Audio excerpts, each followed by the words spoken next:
Thanks for watching us tonight. Can somebody please lend my country another $1 trillion? That is the subject of this evening's Talking Points memo today in Virginia. President Obama unveiled his new budget. It calls for $1.3 trillion in deficit spending. Feds simply do not have the money. They have to borrow it. If the budget is passed, that would raise the U.S. debt to more than $16 trillion, about $5 trillion of that accumulated on President Obama's watch. Now think about this. Financial ruin comes from spending more money than you have.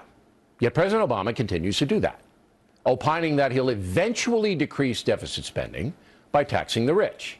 That is a myth. Spending is so far out of control, you can't even dent the debt we have by raising taxes on the affluent.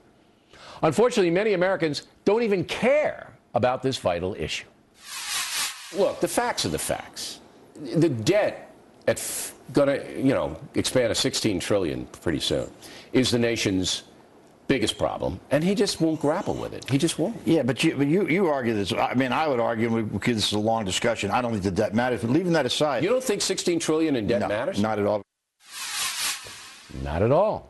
President Obama knows millions of Americans think like Mr. Beckel.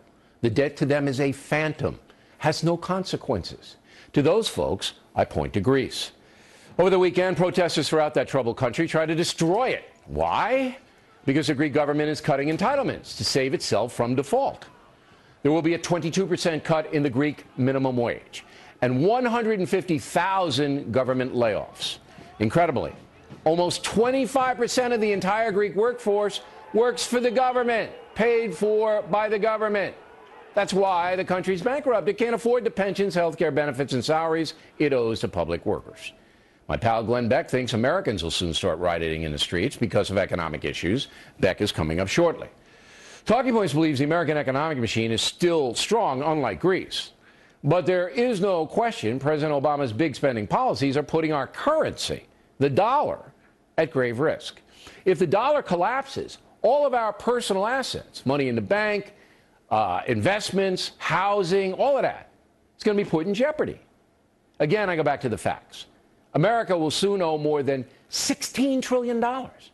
Obama's not making drastic spending cuts. Does that sound like a good policy to you?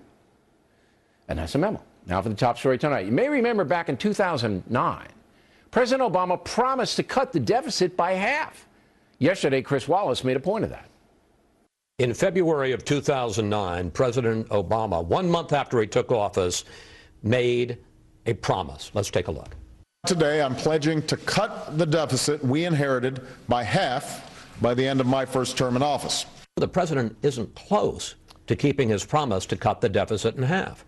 The plan that the president's going to be sending to Congress tomorrow will reduce our deficit to the point that over the period covered by this budget, the deficit as a percentage of GDP will be less than 3%, which means that we will stop having new spending adding to the deficit.